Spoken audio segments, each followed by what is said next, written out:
Hi, I'm Katherine Readey, and I'm a founding member of the Cleveland Colectivo. I live currently in the Detroit Shoreway neighborhood of Cleveland.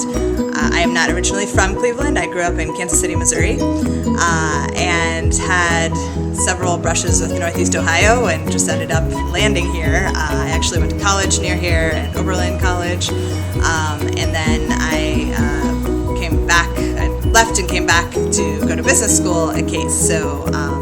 And then ended up settling here after that. So I'm one of the non-native, rah-rah, pro-Cleveland people, which I think a lot of people who come here who didn't grow up here just find that this region is so excellent and so many great assets and a great place to raise a family. So I've really enjoyed my time in Cleveland. And really, I got to say, a big thing is the people that I found here are just so excellent, really great, passionate, a lot of really civically engaged, community-minded people. So I've really enjoyed being part of that community. So in terms of the Colectivo, I came to it really through a friend of mine who wanted to get a group of people together to find something cool and interesting to do in the city. And my journey really, before going to business school, I had been a teacher.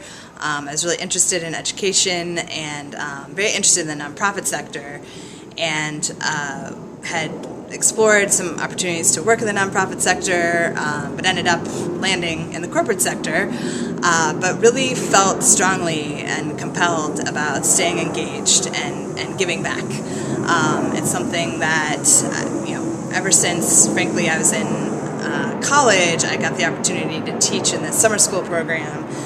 Specifically was working with at-risk youth, so youth from pretty rough neighborhoods in Kansas City, Missouri, neighborhoods where you don't go outside after dark kinds of places, and just being exposed to that and seeing the kind of need that exists. I felt really compelled after that experience that, given the things I had been given and the privilege and resources I had, that it was sort of really an obligation, I felt, to be engaged and continue to work civically in some way.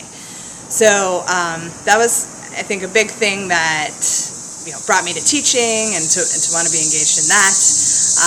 But then when I transitioned to go into business school, a big thing about that was just sort of understanding more about organizations, how they work, how I could help them, and wanting to stay, even though I'd landed in a for-profit corporate job, but wanting to stay connected and continue to be a contributor to the nonprofit sector and to just civic engagement in Cleveland in general.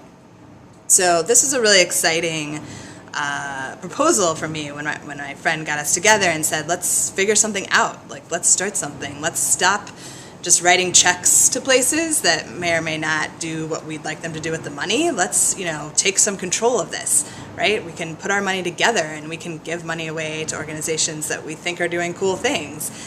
We don't have to have a middleman. And certainly a lot of people continue to give to the charities and nonprofits that are compelling to them, and I continue to do that too.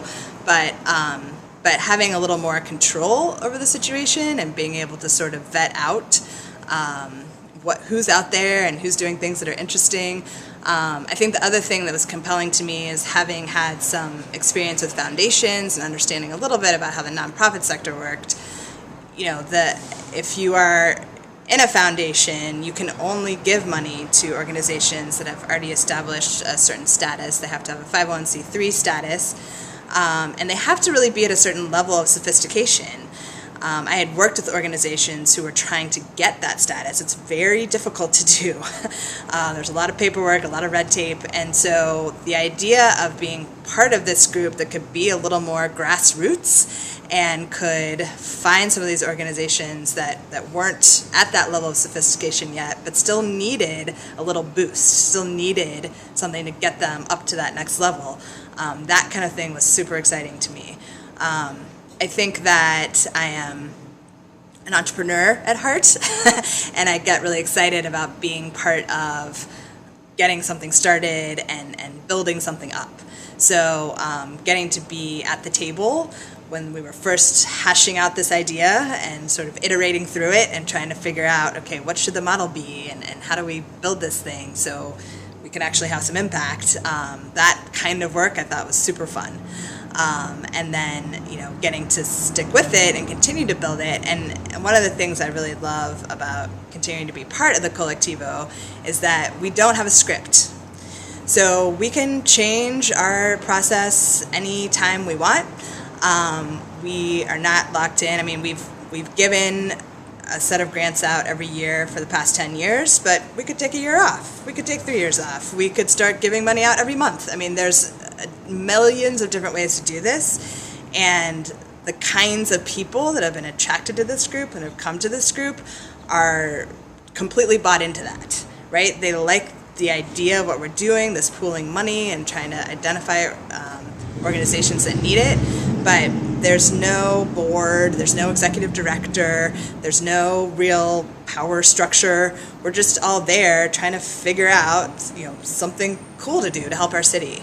And that kind of flexibility, I think, is what's made it so sustainable, what's made it so enjoyable, and is what has allowed it to really evolve and to have a totally different sort of leadership model. Different people can step up to take on things when they feel passionate about it, and we say, go, do it. There's no, well, we usually do it this way. We don't do it that way.